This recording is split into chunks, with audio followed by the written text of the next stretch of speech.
If you know the enemy and know yourself, you need not fear the result of 100 battles. If you know yourself but not the enemy, for every victory gained you will also suffer a defeat. If you know neither the enemy nor yourself, you will succumb in every battle. All warfare is based on deception. Hence, when we are able to attack, we must seem unable. When using our forces, we must appear inactive. When we are near, we must make them believe we are far away, and when far away, we must make them believe we are near. If your enemy is secure at all points, be prepared for him. If he is in superior strength, evade him. If your opponent is temperamental, seek to irritate him. Pretend to be weak that he may grow arrogant. If he is taking his ease, give him no rest. If his forces are united, separate them. If sovereign and subject are in accord, put division between them.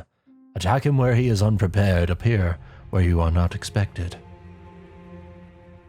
You must engage people with what they expect. It is what they are able to discern and confirms their projections. It settles them into predictable patterns of response, occupying their minds while you wait for the extraordinary moment, that which they cannot anticipate. Thus we may know that there are 5 essentials to victory. 1. He will win who knows when to fight and when not to fight. 2. He will win who knows how to handle both superior and inferior forces. 3. He will win whose army is animated by the same spirit throughout all its ranks. 4. He will win who, prepared himself, waits to take the enemy unprepared. And 5. He will win who has military capacity and is not interfered with by the sovereign. There are not more than 5 musical notes, yet the combinations of these 5 give rise to more melodies than can ever be heard. There are not more than 5 primary colors, yet in combination they produce more hues than can ever be seen. And there are not more than 5 cardinal tastes, yet the combinations of them yield more flavors than can ever be tasted.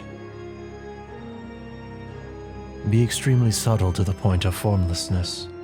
Be extremely mysterious even to the point of soundlessness. Thereby you can be the director of the opponent's fate. There are roads which must not be followed, armies which must not be attacked, planets which must not be besieged, positions which must not be contested, and commands of the sovereign which must not be obeyed. The skillful tactician may be likened to the chimera. Strike at its head and you'll be attacked by its tail. Strike at its tail and you'll be attacked by its head. Strike at its middle and you will be attacked by head and tail both. Do not repeat the tactics which have gained you one victory, but let your methods be regulated by the infinite variety of circumstances. Hence a commander who advances without any thought of winning personal fame and withdraws in spite of certain punishment, whose only concern is to protect his people and promote the interests of his ruler, is the nation's treasure. Because he fusses over his men as if they were infants, they will accompany him into the deepest valleys. Because he fusses over his men as if they were his own beloved sons, they will die by his side. If he is generous with them and yet they do not do as he tells them, if he loves them and yet they do not obey his commands, if he is so undisciplined with them that he cannot bring them into proper order, they will be like spoiled children who can be put to no good use at all. Deep knowledge is to be aware of disturbance before disturbance, to be aware of danger before danger, to be aware of destruction before destruction, and to be aware of calamity before calamity. Strong action is training the body without being burdened by the body, exercising the mind without being used by the mind, working in the world without being affected by the world, and carrying out tasks without being obstructed by tasks. When the common soldiers are too strong and their officers too weak, the result is insubordination.